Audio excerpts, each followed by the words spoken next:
ఆలోచన విషయంలో నీవే గొప్పవాడవు, క్రియలు జరిగించే విషయంలో శక్తి సంపన్నుడవు.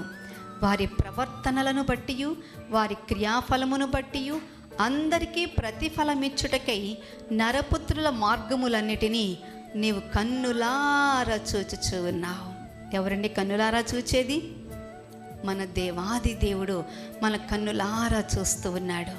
ఎందుకంటే మోషే కూడా అంతేనండి. తన జీవితంలో పాపం చేశాడు, ఫలితం తప్పదు. నువ్వు ఎంత గొప్ప నాయకుడివైనా నాయకురాలవైనా ఏదైనప్పటికీ కూడా నేను ప్రభు కొరకు ఏం చేశాను అనేది కాదు.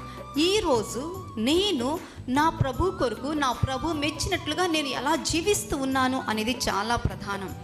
ఎందుకంటే ఒక మిస్టేక్, ఒక తప్పు, ఒక ఆవేశము, ఒక కోపము అనేది అక్కడ వాగ్దాన దేశములోనికి అతని యొక్క ఆగమనాన్ని నిలిపివేసింది. మోషే, నువ్వు వెళ్ళలేవు, నువ్వు చూస్తావు కానీ నువ్వు ప్రవేశించలేవు అని చెప్పి మనకు సంఖ్యాకాండము 20వ అధ్యాయము 12వ వచనం, సంఖ్యాకాండము 27వ అధ్యాయము 12 నుంచి 14 వచనాల్లో చాలా స్పష్టముగా దేవుడు తెలియచేస్తారు.